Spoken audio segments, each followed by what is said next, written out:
The Bremen Town Musicians. Once upon a time, in a small countryside village, there lived an old donkey named Benjamin. Benjamin had spent his whole life working hard, carrying heavy sacks for his master. But now his legs were shaky and his strength had faded. One day he overheard his master grumble, "That old donkey is no use to me anymore. I should just get rid of him." Benjamin's long ears drooped. "If I stay here, I'll be sent away forever. But if I leave, maybe I can start a new life," he thought. "I've always loved the sound of music. Why not go to Bremen and become a musician?" With that, Benjamin set off down the dusty road toward Bremen, his hooves clip-clopping in rhythm. Along the way, he met an old dog lying by the side of the road, panting heavily. "Hello, friend," said Benjamin. "Why are you lying here so sadly?" The dog sighed. "I'm Bruno.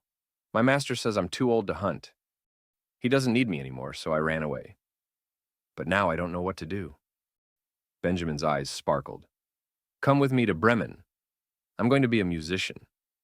We can make music together." Bruno wagged his tail weakly. "Music? I've always had a good bark. Count me in."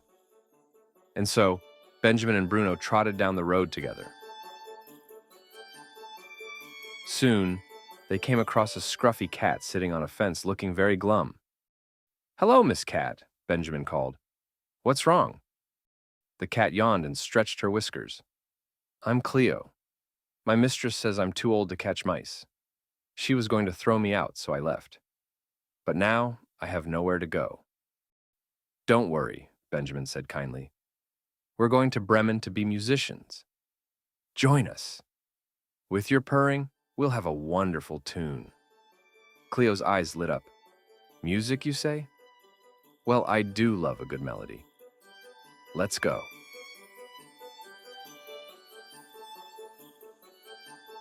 The three animals continued their journey, and before long, they heard a rooster crowing miserably from the roof of a barn. "Why so sad, Mr. Rooster?" Benjamin asked. The rooster puffed up his feathers. "I'm red, and my mistress says she doesn't need me anymore. She was planning to make me into soup." "Oh no," gasped Cleo. "Come with us to Bremen," Benjamin urged. "We're starting a band. Your crowing will make a fantastic lead vocal." Red's chest swelled with pride. "A band? That's much better than soup. I'm in." Now the four animals marched together, singing and dreaming of their new life in Bremen. But as the sun began to set, they realized they were still far from the city. Hungry and tired, they decided to rest in the woods for the night. While searching for a place to sleep, Red's sharp eyes spotted a small cottage with light shining through the windows. "Look over there," Red exclaimed. "Maybe we can find food and shelter." Cautiously, they approached the house and peeked through the window. Inside, they saw a table laden with delicious food. But there was a problem. A band of robbers was feasting at the table. "Those scoundrels must have stolen that food," whispered Cleo. "We can't just walk in." Benjamin thought for a moment. "Let's scare them away. If we work together, we can do it." The animals huddled together and came up with a clever plan. Benjamin stood tall and placed his front hooves on the windowsill. Bruno jumped on Benjamin's back. Cleo climbed onto Bruno, and Red perched on top of Cleo. Once they were all in position, they began their performance. Benjamin brayed, Bruno barked, Cleo meowed, and Red crowed as loudly as he could. The noise was so wild and terrible that the robbers jumped up in terror, thinking a monster had come to get them. They scrambled out of the house and ran into the woods, never looking back. The animals cheered as they tumbled into the cottage. "Look at all this food," Red exclaimed. "And such a cozy place to sleep," Cleo purred, curling up by the fire. After a hearty meal, the friends settled in for the night.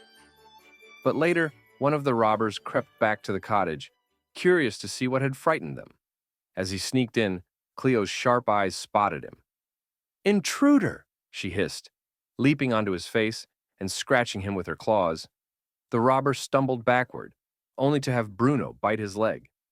Then, Benjamin gave him a mighty kick with his back legs, and Red let out a deafening crow. The robber fled into the night, screaming, "There's a monster in that house! We're never going back!" The animals laughed and cheered. "We make a pretty good team," said Benjamin. "Maybe we don't need to go all the way to Bremen after all," Bruno said. "This cottage is perfect for us." The others agreed. From that day on, the four friends lived happily together in the cozy cottage, making music and enjoying each other's company. And though they never reached Bremen, they became musicians in their own way, filling the forest with joyful tunes and proving that even the oldest and unlikeliest of friends can create something wonderful when they work together. And so, they lived happily ever after.